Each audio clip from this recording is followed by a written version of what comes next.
Selamat sore Bapak Ibu Saudara yang dikasihi di dalam Tuhan. Ya, salam semuanya. Ya, berikan senyum kanan kiri, depan belakang. Ya, karena kanan kirinya terlalu jauh, ya. Karena terlalu jauh, makanya depan belakang gitu ya. Baik, kita akan berdiri sejenak, kita akan berikan lambaian tangan satu dengan yang lain untuk kita memberi salam, senyum dan menyapanya. Ya. Saya ucapkan selamat sore dan selamat datang dalam ibadah pada sore hari ini. Merupakan satu momen yang spesial karena besok pagi kita memperingati ulang tahun Negara Kesatuan Republik Indonesia yang ke-75 dan juga hari ini kita perjamuan Tuhan untuk mengingat kembali pengorbanan Tuhan Yesus bagi dunia ini. Dan itulah sebabnya kita perlu bersyukur atas momentum sore hari ini. Nah, Bapak Ibu yang terkasih di dalam Tuhan, sebelum ibadah dimulai, mari kita akan bersama berdoa. Secara pribadi, mohon pimpinan dan penyertaan Tuhan, supaya kita dilayakkan untuk menyembah dan memuji memuliakan namanya.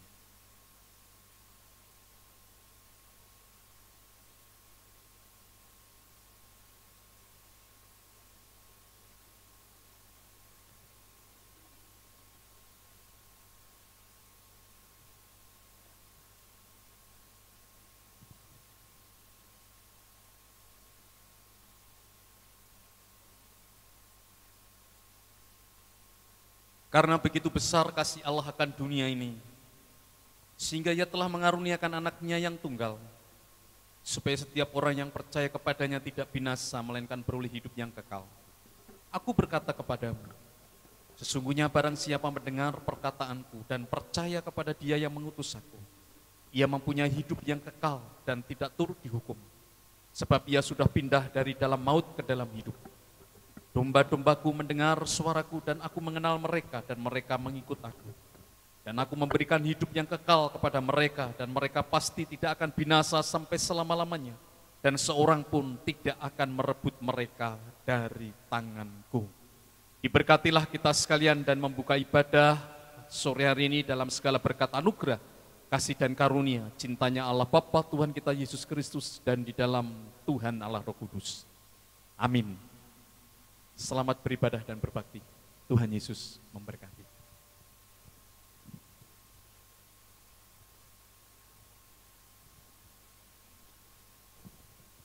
Shalom. Ya, bersyukur pada Tuhan kita masih diberikan kesempatan untuk kita boleh mengikuti ibadah pada sore hari ini. Dan kita semua percaya Tuhan menempatkan kita di Indonesia ini untuk satu rencana. Seperti dalam Yeremia 29 ayat 7 mengatakan, usahakanlah kesejahteraan kota kemana kamu aku buang dan berdoalah untuk kota itu kepada Tuhan, sebab kesejahteraannya adalah kesejahteraanmu. Ya, kami mengundang jemaat untuk semua untuk bangkit berdiri dengan sikap sempurna. Kita akan nyanyikan Indonesia Raya, lagu kebangsaan negara kita.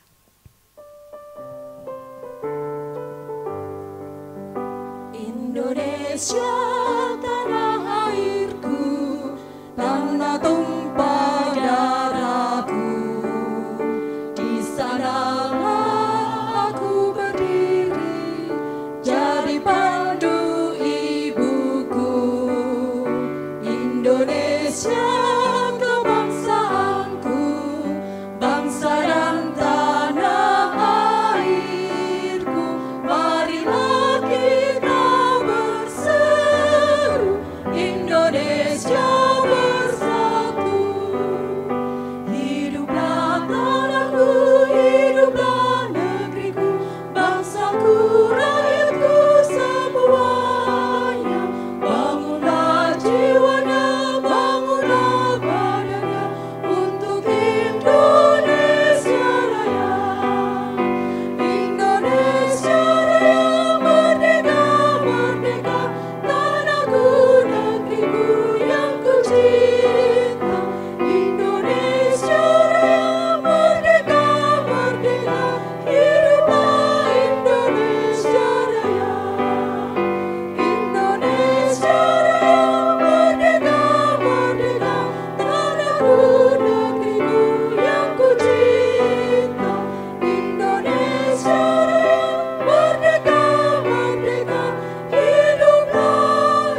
Bersyukur kepada Tuhan bahwa sore hari ini dalam ibadah sore kita akan mengikuti bersama ibadah perjamuan Tuhan. Satu peristiwa yang mengingatkan kepada kita semua betapa besarnya kasih Allah atas kita semuanya. Sehingga tercurahlah darahnya yang kudus. Karena apa? Karena Tuhan mengasihi kita. Tercurah darah yang kudus di bukit Golgota. Yang mau bertobat akan ditebusnya. Tercurah darah yang kudus di bukit Golgota, yang mau bertobat ditebus, terhapus dosanya, terhapus dosanya, terhapus dosanya,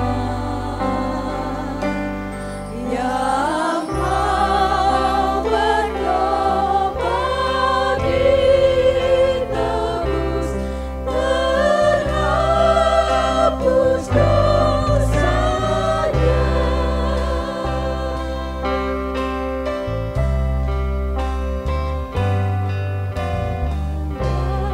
Namun yang di sisinya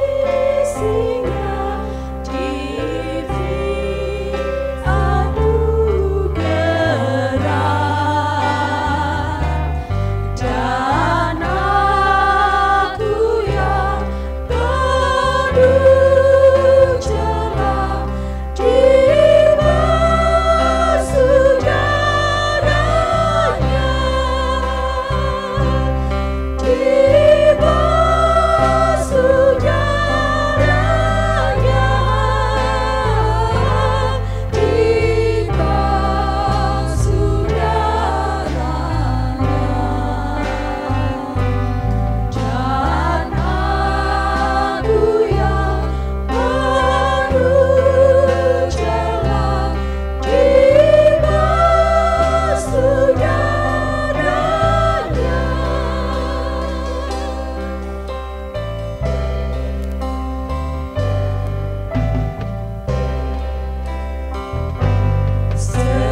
Sejak ku pandang salibmu dengan iman teguh, aku masyurkan kasih-Mu seumur hidupku, seumur hidupku, seumur hidupku. Aku masyurkan kasih-Mu seumur hidupku.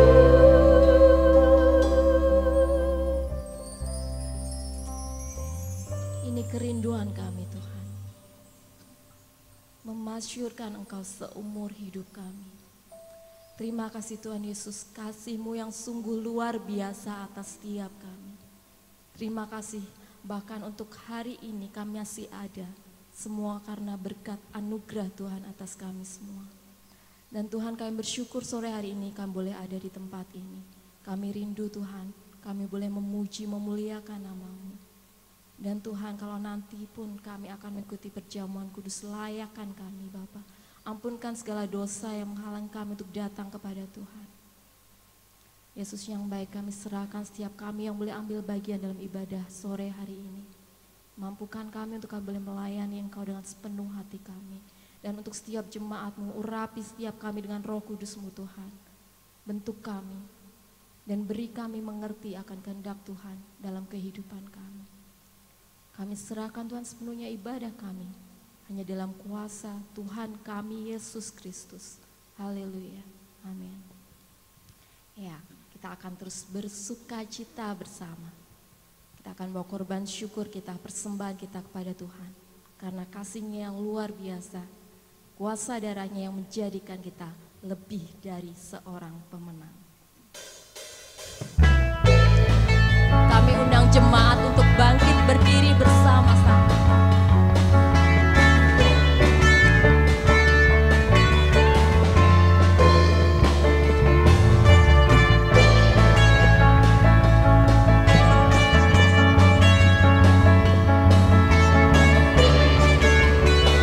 Lebih dari pemenang kita nyatakan bersama. Lebih dari pemenang dalam segala perkara,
Tiba saatnya kita akan bersama-sama dikuatkan oleh kebenaran firman Tuhan.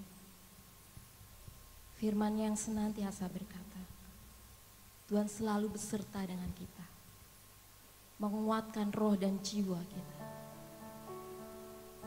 Tangan-Mu Tuhan selalu kami nantikan di setiap langkah kehidupan kami, menyertai kami, membimbing kami.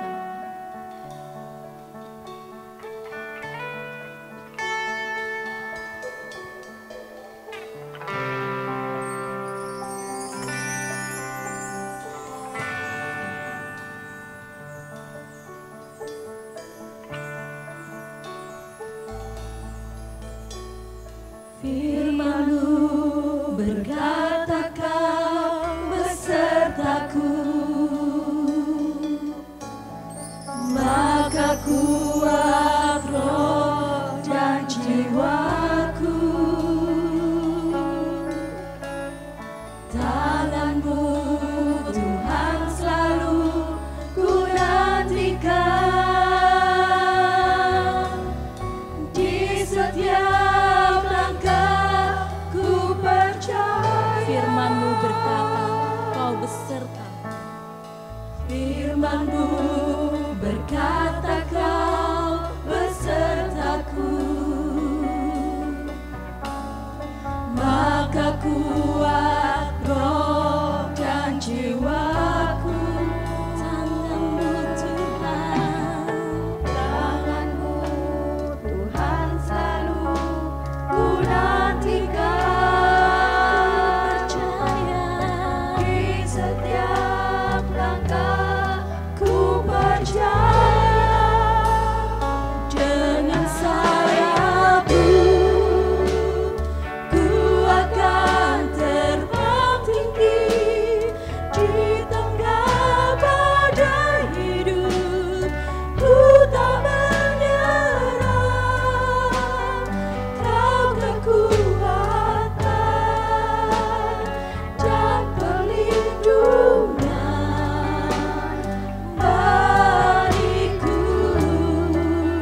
sembah, kau ku nantikan, kau yang ku sembah, Yesusku, Rajaku.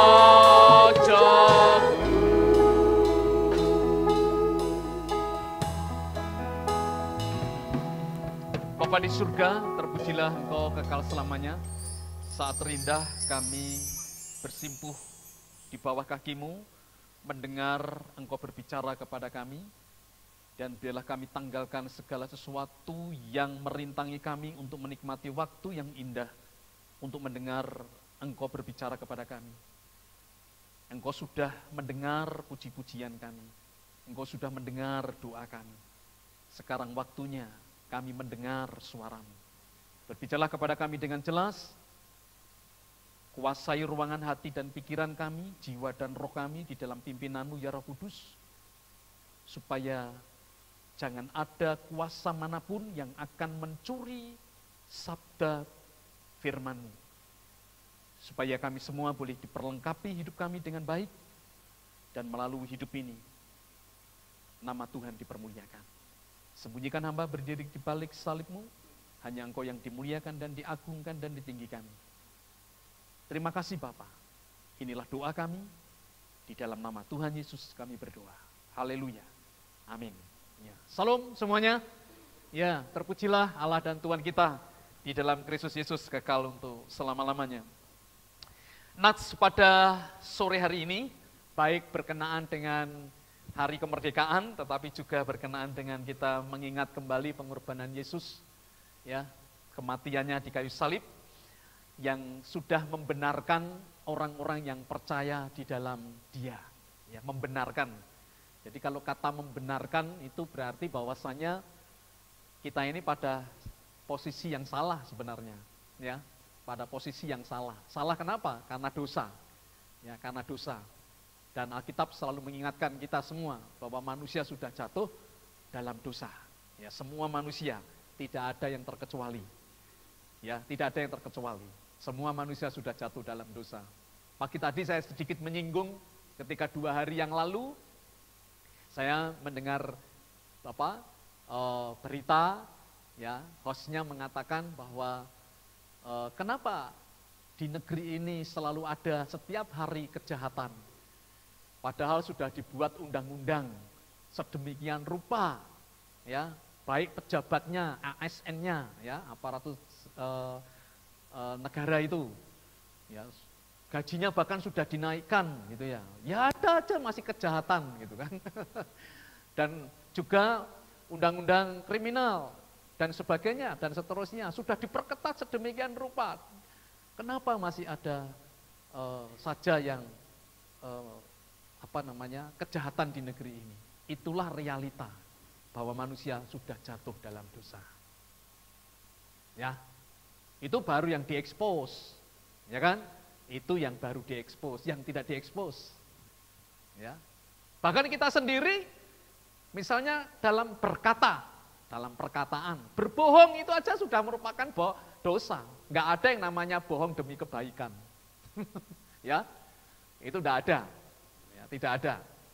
Berbohong demi kebaikan tidak. Alkitab tidak pernah mengajarkan seperti itu. Kalau saudara membaca secara keseluruhan, tidak ada. Tetap berbohong itu dosa. Walaupun itu mungkin maksudnya untuk sesuatu, gitu kan? Tetapi itulah.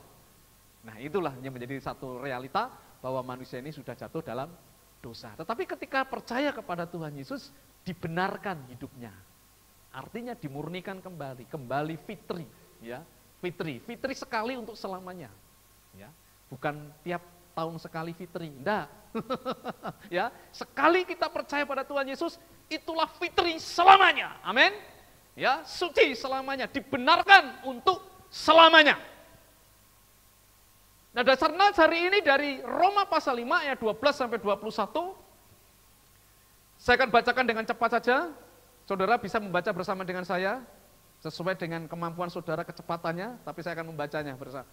Demikian bunyi firman Tuhan. Sebab itu sama seperti dosa telah masuk ke dalam dunia oleh satu orang, dan oleh dosa itu juga maut. Demikianlah maut itu telah menjalar kepada semua orang ya. Jelas kita mengatakan maut menjalar ke semua orang. Jadi tidak ada satupun yang luput.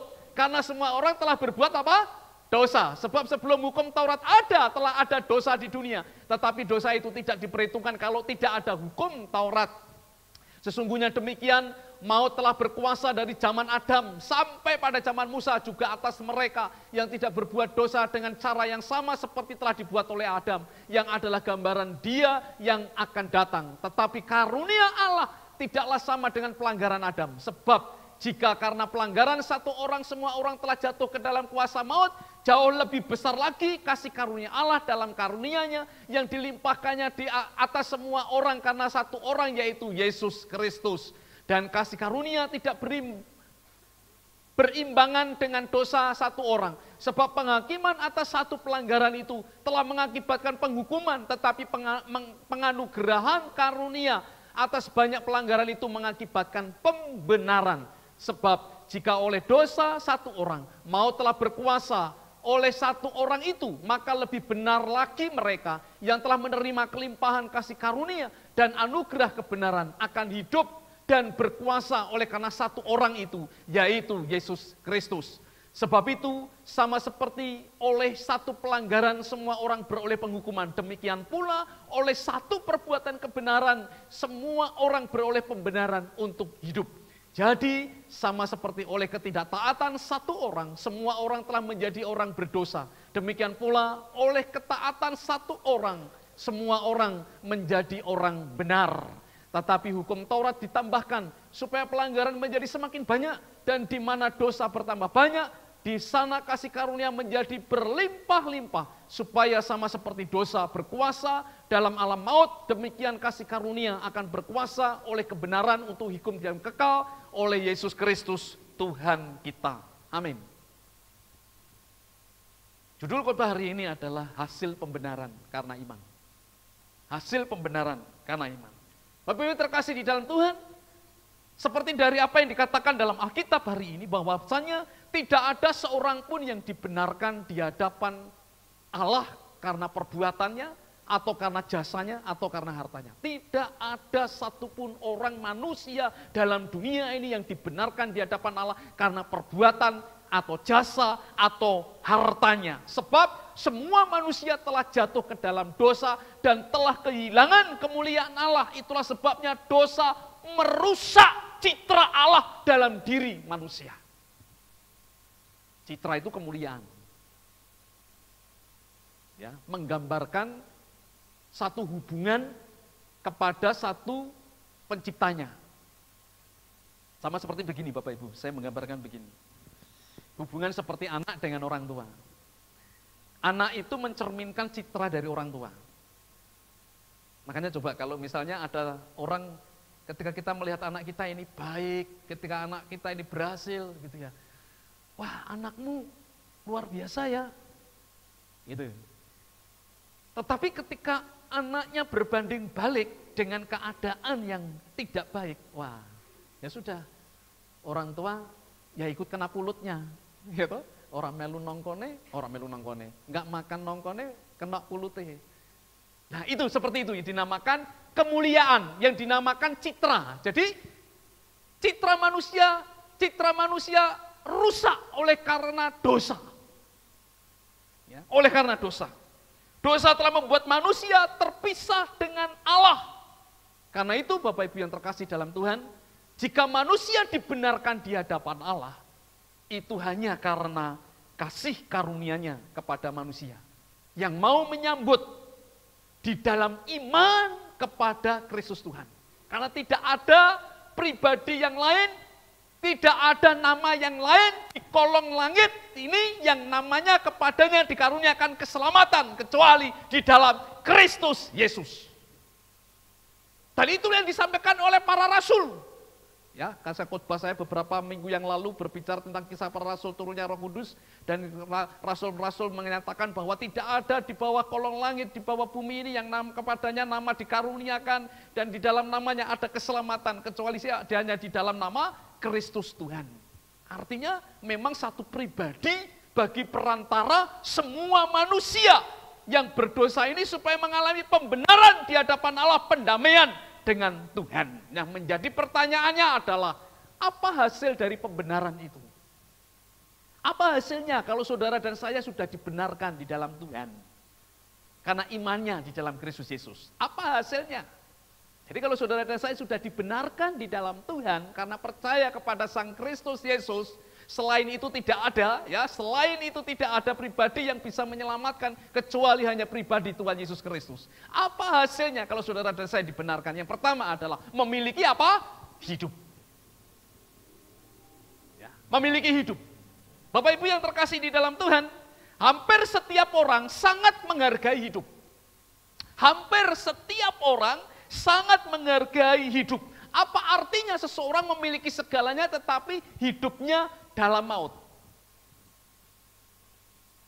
Saya mengingatkan kembali saudara, review tahun 2000 berapa gempa Jogja? 2000 berapa? 6 dan 2000 berapa? 2 kali apa 3 kali? Apa sekali? Yang begitu menggemparkan seluruh dunia. 2006. Ya, 2006. Ketika Jogja dilanda gempa yang besar, bahkan ada isu lagi, apa itu? Tsunami. Apa yang dibawa oleh orang pada waktu itu? Jujur, jenengan pada lari enggak itu? Apa yang dibawa oleh jenengan? Enggak ada, kecuali hanya menyelamatkan diri. Itulah bukti bahwa manusia sangat menghargai hidup ketimbang apapun yang dimiliki. Itu baru gempa. Kalau saudara kunjungan ke orang sakit dan sakitnya adalah sakit yang parah, biasanya kalau kita ngobrol dengan mereka, apa yang diminta? Sembuh. Paribasane sawah didol rapopo, tinggo ngobake sing penting mari. Ya dah? Duwe Honda siji-sijine kok Honda, sepeda motor, Honda itu kan sudah merek ya. Duwe sepeda motor satu-satunya gandeng karena sakit, sing penting sembuh. Dijual ndak apa-apa, sesuk golek meneh, sing penting sembuh. Itu menandakan bahwa manusia sangat menghargai apa? Hidup. Dan segala sesuatu di dalam kehidupannya tidak adalah artinya kecuali hanya hidup itu sendiri yang sangat berharga bagi setiap manusia. Itulah sebabnya Bapak Ibu yang terkasih di dalam Tuhan, demikian jugalah kematian Kristus di kayu salib yang mengasihi manusia adalah karena mengasihi hidup. Jadi kalau dikatakan dalam Injil Yohanes, karena begitu besar kasih Allah akan dunia, kata dunia bukan menunjuk kepada bendawi, bukan menunjuk kepada kosmos, bukan menunjuk kepada teritorial, bukan menunjuk kepada harta, tidak. Tuhan tidak pernah cinta dunia, Tuhan tidak pernah cinta harta, tidak pernah, kecuali hanya cinta manusia. Amin. Tuhan hanya cinta manusia. Itulah sebabnya kematian Kristus Yesus, karena cintanya kepada manusia, tidak ingin manusia itu binasa. Bahkan dikatakan dalam Injil Lukas, hati Tuhan mengatakan bahwa jangan ada seorang pun yang binasa. Itu hatinya Tuhan. Ya, hati Tuhan itu begitu lemah lembutnya.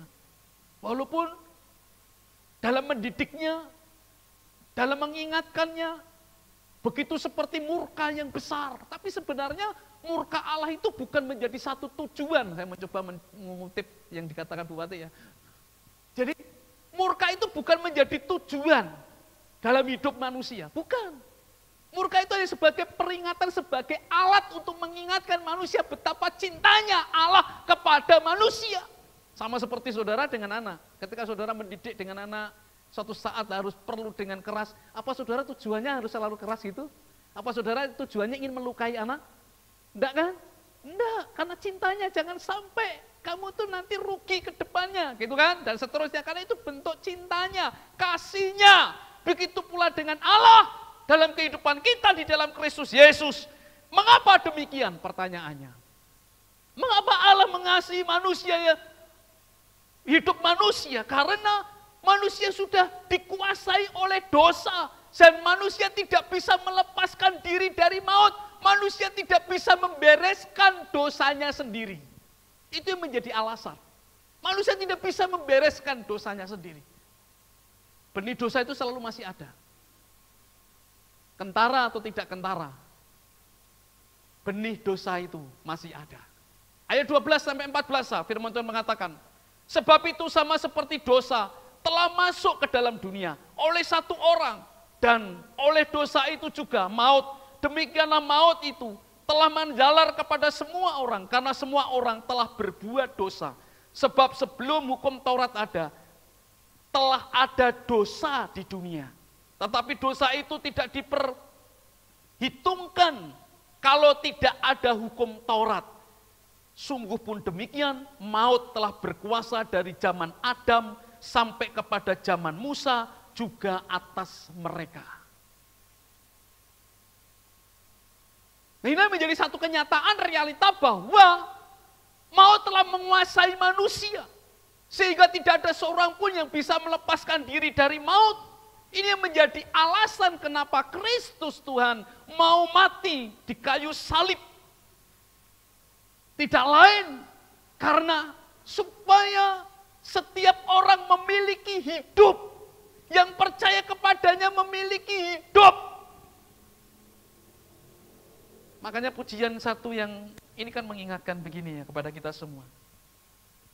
Ku tak membawa apapun juga saat ku datang ke dunia.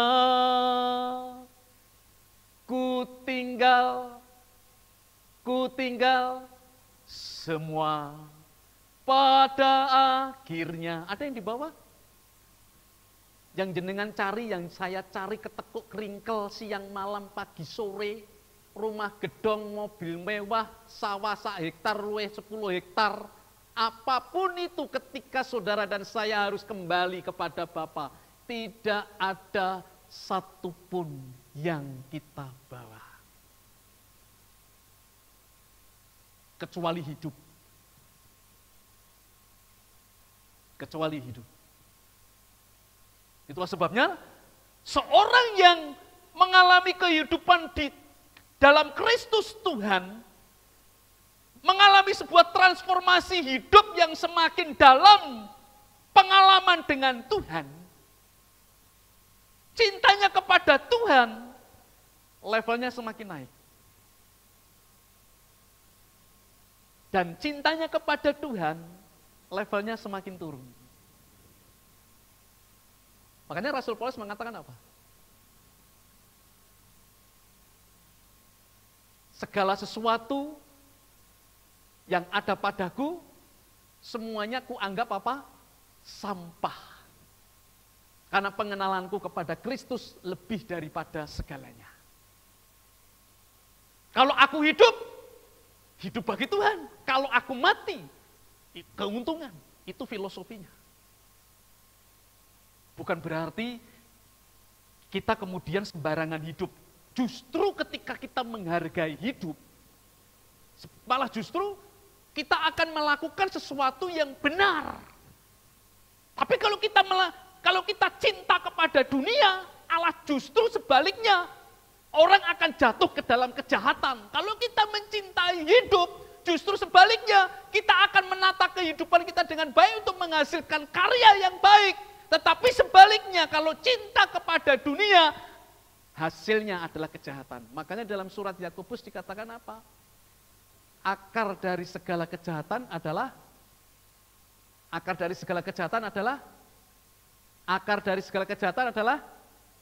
cinta uang, cinta harta.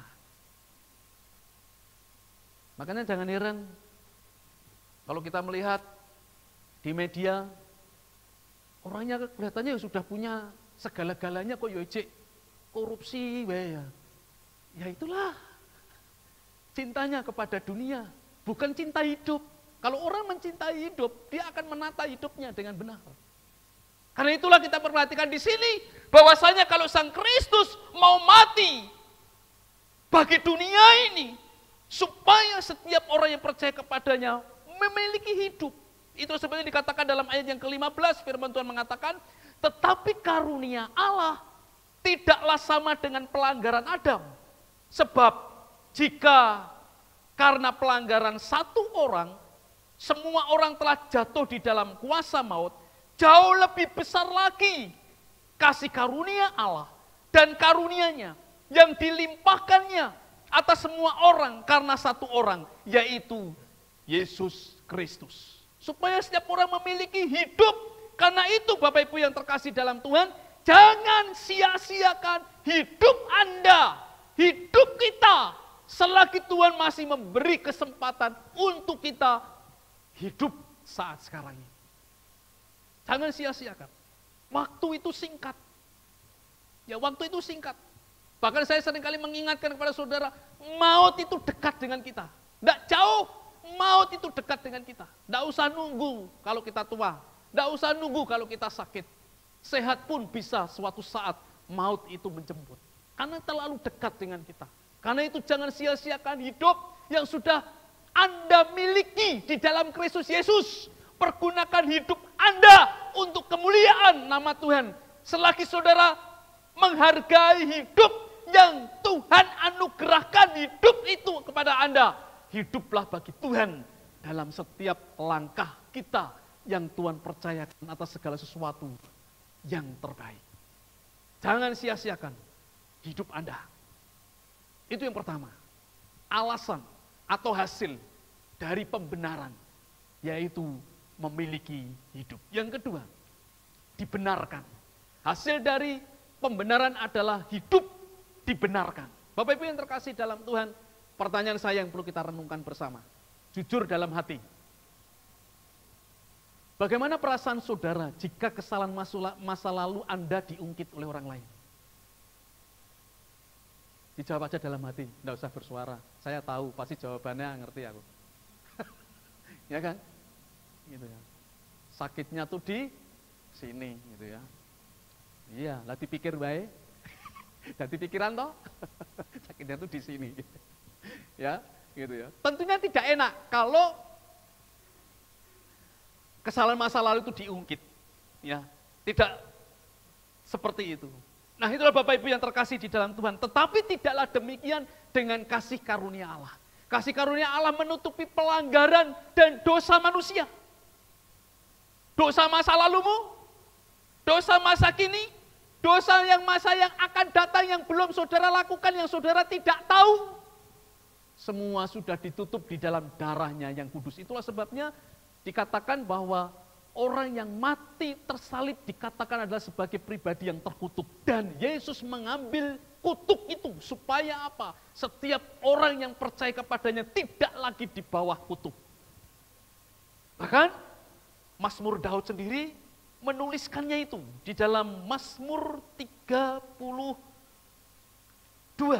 Saya bacakan untuk saudara. Mazmur 32. Firman Tuhan mengatakan begini. Berbahagialah orang yang diampuni pelanggarannya, yang dosanya ditutupi. Berbahagialah manusia yang kesalahannya tidak diperhitungkan Tuhan dan yang tidak berjiwa penipu. Ya, berbahagialah. Mazmur 32 ayat 1 dan 2. Nanti sampai di rumah direnungkan lagi, baca aja nanti.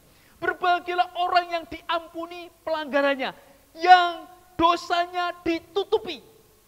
Berbahagialah manusia yang kesalahannya tidak diperhitungkan. Kata itu artinya tidak diungkit-ungkit lagi, tidak diingat-ingat lagi. Makanya ada pujian kan begini ya. Betapa besar kasih pengampunanmu Tuhan, tak kau pandang hina hati yang hancur.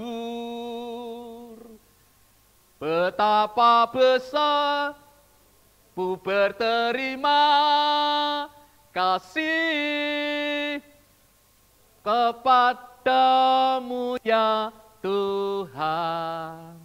pengampunan yang kau beri, pulihkanku. Pengampunanmu yang kau beri artinya itu sudah menutupinya. Tak diperhitungkan kembali kesalahannya. Mengapa demikian? Ya, mengapa demikian? Karena kasih karunia Allah membenarkan hidup orang yang percaya. Pagi tadi saya sudah mencoba membicarakan tentang kasih karunia. Yang itu pemberian yang sebenarnya tidak layak diberikan kepada si penerima. Satu contoh misalnya kalau seorang guru itu ya, dengan muridnya. Kadang-kadang ada nilai kasih karunia itu. Nilai yang mengandung kasih karunia. Ya, gitu ya. Oh, saya itu banyak rekan-rekan guru loh. Ya, saya itu banyak rekan-rekan guru juga. Kalau cerita itu ya, wes janiki ora munggah ya, bocah kae. Tapi gandeng karena ada pertimbangan-pertimbangan yang lain. Nah, itu kan namanya kasih karunia, gitu kan? Namanya kasih karunia. Ya. Sehingga layaklah kemudian naiklah anak itu atau luluslah itu. Nah, kasih karunia Allah itu mengakibatkan seseorang hidup di dalam pembenaran. Sehingga itu memberi hidup dan berkuasa. Dikatakan dalam ayat 17-18. Sebab jika oleh dosa satu orang maut telah berkuasa oleh satu orang itu, maka lebih besar lagi mereka yang telah menerima kelimpahan kasih karunia dan anugerah kebenaran akan hidup dan berkuasa oleh karena satu orang itu, yaitu Yesus Kristus. Sebab itu sama seperti oleh satu pelanggaran, semua orang beroleh penghukuman. Demikian pula oleh satu perbuatan kebenaran, semua orang beroleh pembenaran untuk hidup. Beroleh pembenaran untuk hidup, berkuasa. Dikatakan di dalam ayat yang ke-17, berkuasa, hidup dan berkuasa. Jadi ketika seseorang mempercayakan hidupnya kepada Kristus Tuhan, percaya di dalam Yesus Kristus, dia dibenarkan memiliki hidup dan berkuasa. Kata yang dipakai berkuasa adalah sebuah otoritas. Ya, sebuah otoritas. Supaya apa? Menggunakan hidupnya dengan benar. Jadi saudara diberi kuasa untuk menggunakan hidup ini. Artinya saudara diberikan amanat, diberikan mandat bagaimana saudara bertanggung jawab atas hidup Anda sendiri. Sehingga tidak menyanyiakan kehidupan yang Allah anugerahkan kepada kita. Karena itu seorang teolog mengatakan apa? Memiliki kelakuan yang benar. Kata berkuasa dalam hidup artinya kehidupan yang berkemenangan. Memiliki kelakuan yang benar. Artinya hidup di dalam kehendaknya, di dalam firman-Nya.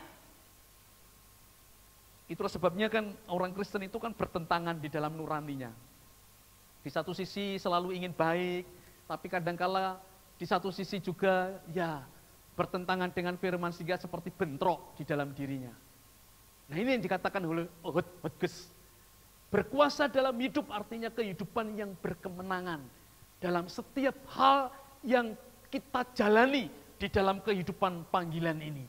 Supaya apa? Setiap orang yang percaya di dalam nama Kristus dibenarkan di dalamnya dan memiliki hidup yang kekal. Sebagaimana dikatakan dalam ayat yang ke-20 dan ayat 21, firman Tuhan mengatakan. Tetapi hukum Taurat ditambahkan supaya pelanggaran menjadi semakin banyak. Bapak Ibu yang terkasih dalam Tuhan, 10 hukum Taurat ada berapa? Hah? Ya. Hukum Taurat itu sebenarnya ada berapa, Bu? Ya. Ayatnya ada 10, bunyinya ada 10. Tapi kalau banyaknya ada berapa? Hanya ada 1 ya. Hanya ada 1, 10 gitu ya. Tetapi oleh orang-orang Yahudi itu ditambahkan hukum itu sehingga menjadi 613 hukum, Bapak Ibu. Makanya semakin orang mengenal hukum Taurat, semakin dosa. Karena apa-apa, semuanya, coba saudara bisa bayangkan, orang hidup dengan hukum 613. Kira-kira saudara akan seperti apa kira-kira? Hidup ini akan seperti apa? 613 hukum loh itu. 10 hukum itu dijabarkan oleh orang-orang pinter agama Yahudi ya menjadi 613 hukum. KUHP kita ada berapa ini? KUHP-nya mungkin ada 1, tetapi pasalnya ada berapa itu? 300-an lebih. Saudara bisa bayangkan, hidup dibebani hukum. Makanya, artinya akan menjadi sesuatu hal, hidup itu sudah tidak terasa lagi hidup. Dan itulah sebabnya kehadiran Yesus ke dalam dunia.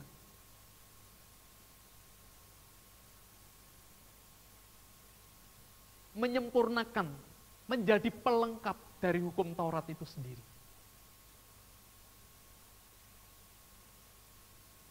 Sehingga dikatakan hukum yang terutama apa?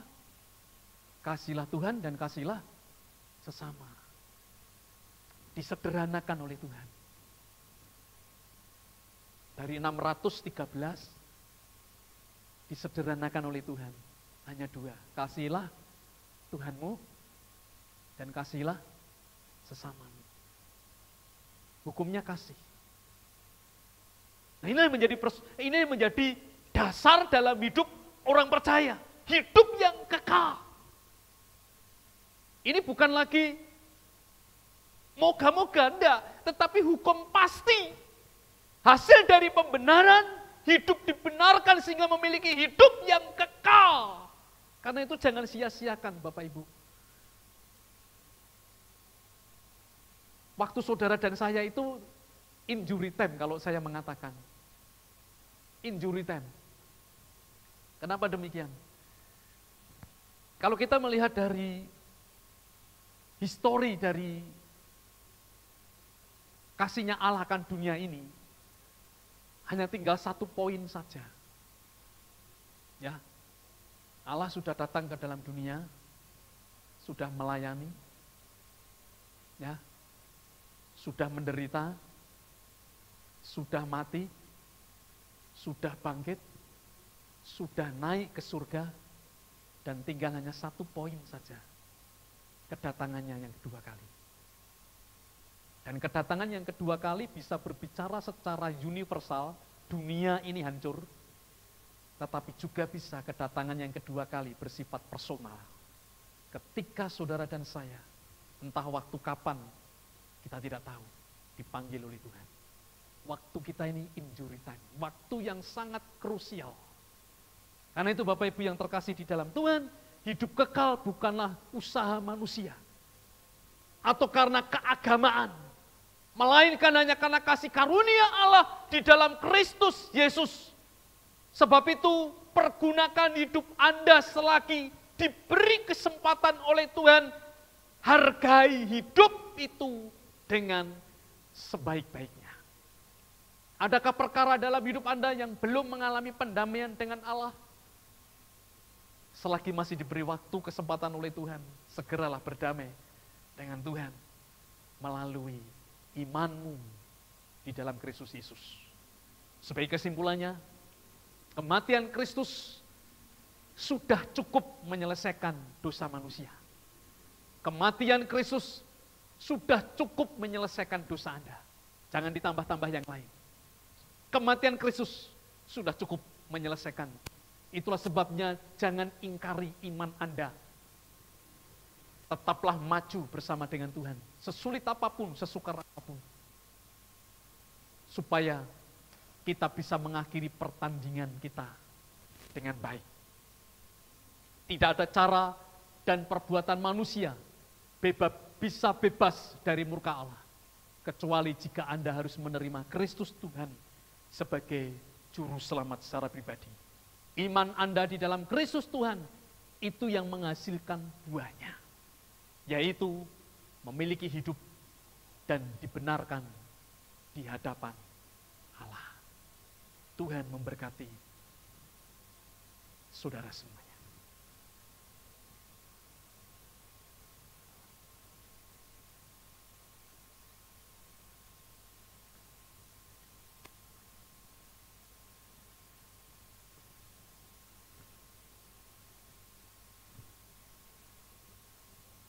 Bapak Ibu Saudara yang terkasih di dalam Tuhan, saatnya kita masuk di dalam perjamuan suci. Saya selaku pendeta pengantar Injil gabungan Gereja Baptis Indonesia yang diberi kuasa dan mandat dari Allah Bapa, Tuhan Yesus dan Roh Kudus melalui gerejanya akan memimpin jalannya upacara gereja. Perjamuan Tuhan tidak ada unsur magic apapun, tidak ada unsur mistik apapun, kecuali hanya satu hal, menjadi peringatan, mengingatkan kepada kita akan pengorbanan, kematian Kristus Tuhan, yang sudah darahnya tercurah di kayu salib, supaya yang percaya kepadanya beroleh hidup yang kekal. Karena itu Bapak Ibu Saudara yang terkasih dalam Tuhan, mari kita gunakan waktu saat teduh sejenak, kita berdoa kepada Tuhan, supaya kita dilayakkan untuk mengikuti perjamuan Tuhan pada sore hari ini. Bagi Bapak Ibu Saudara yang belum dibaptis, untuk sementara waktu menahan diri, tidak mengambil bagian dalam perjamuan.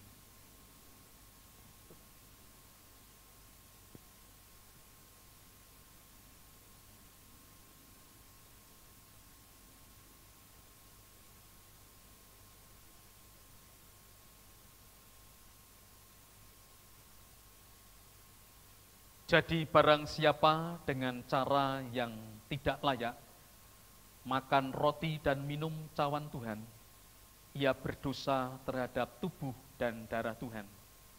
Karena itu hendaklah tiap-tiap orang menguji dirinya sendiri, dan baru sesudah itu ia makan roti dan minum dari cawan itu.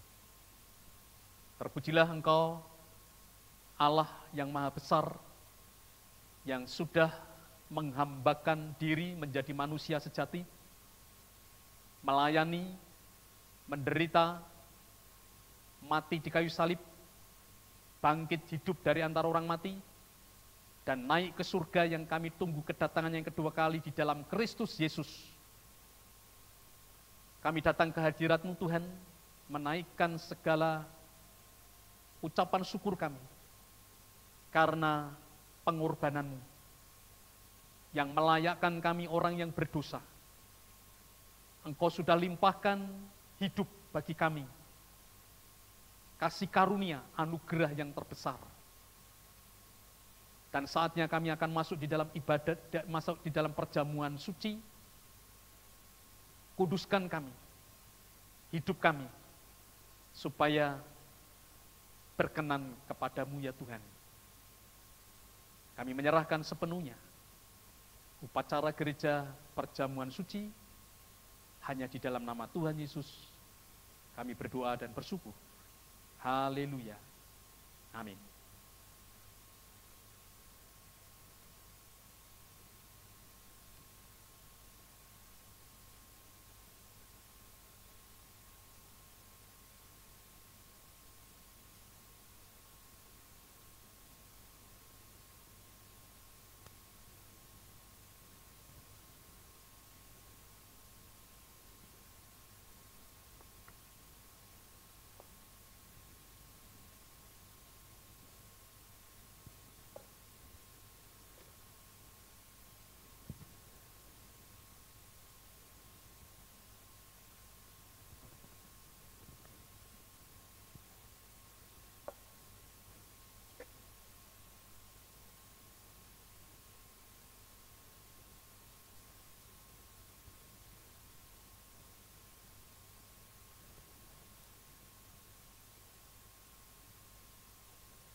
Kata Yesus kepada mereka, "Akulah roti hidup. Barang siapa datang kepadaku, ia tidak akan lapar lagi. Dan barang siapa percaya kepadaku, ia tidak akan haus lagi. Sebab apa yang telah kuteruskan kepadamu, telah aku terima dari Tuhan, yaitu bahwa Tuhan Yesus pada malam waktu ia diserahkan, mengambil roti, dan sesudah itu memecah-mecahkannya dan berkata, 'Inilah tubuhku yang diserahkan bagi kamu. Perbuatlah ini menjadi peringatan aku.' Makanlah."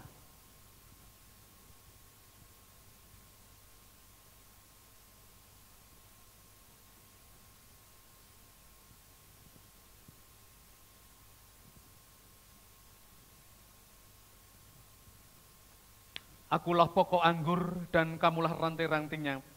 Barang siapa tinggal di dalam aku, dan aku di dalam dia, ia berbuah banyak. Sebab di luar aku, kamu tidak dapat berbuat apa-apa. Dan pada hari terakhir, yaitu pada puncak perayaan itu, Yesus berdiri dan berseru, "Barang siapa haus, baiklah ia datang kepadaku dan minum. Barang siapa percaya kepadaku, seperti yang dikatakan oleh kitab suci, dari dalam hatinya akan mengalir aliran-aliran air hidup." Demikian juga Yesus mengambil cawan sesudah makan, lalu berkata, "Cawan ini adalah perjanjian baru yang dimeteraikan oleh darahku. Perbuatlah ini dan minumlah cawan ini. Kamu memberitakan kematian Tuhan sampai ia datang. Minumlah."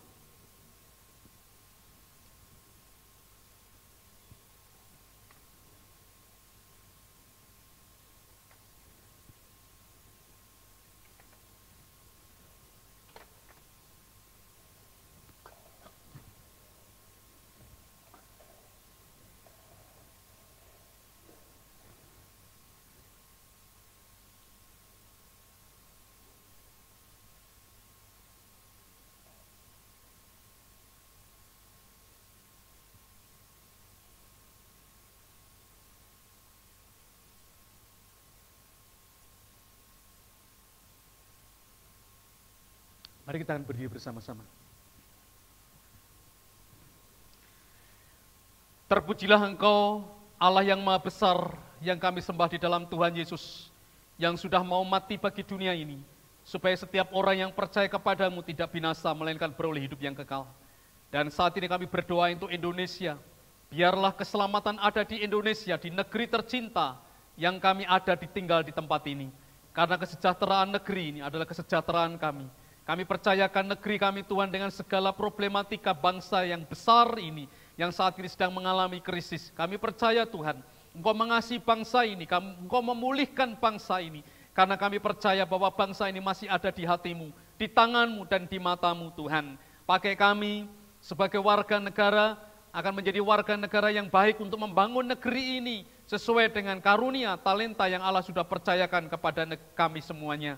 Diberkatilah pemerintahan bangsa kami, diberkatilah lembaga, instansi, institusi negeri ini, dan diberkatilah seluruh rakyat bangsa ini untuk hidup dalam damai sejahtera-Mu, menjadi bangsa yang tangguh, yang kokoh. Walaupun kami menghadapi masa-masa yang sulit, yang sukar ini Tuhan, kami percaya Engkau Allah Immanuel, Tuhan beserta dengan kami. Dan hamba-Mu yang Kau utus ke tempat ini untuk melayani bersama dengan seluruh jemaat yang Kau kasihi, hamba-Mu percayakan perjalanan kehidupan jemaat-Mu esok pagi di awal pekan yang baru. Setiap langkah kaki hidup mereka Tuhan kuatkan dan teguhkan dimanapun mereka berada Tuhan. Biarlah mereka mempercayai bahwa Engkau Allah Immanuel yang besertanya selalu. Berkat anugerah dan juga kebajikan dan kemurahan Tuhan terus menyertai mereka selalu. Kuatkan dan teguhkan iman, pengharapan, dan kasih-Nya di dalam Tuhan. Sehingga mereka terus merasakan dekat bersama-Mu Tuhan. Bersama dengan anggota keluarga, mengasihi dan melayani-Mu. Saudara yang terkasih dalam Tuhan, sekarang terimalah berkat anugerah, kasih karunia, damai sejahtera. Cintanya Allah Bapa, di dalam Tuhan kita Yesus Kristus. Persekutuan dan penghiburan Allah Roh Kudus. Menyertai saudara dari hari ini untuk dan sampai selama-lamanya dalam nama Tuhan Yesus. Haleluya. Haleluya.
Amin.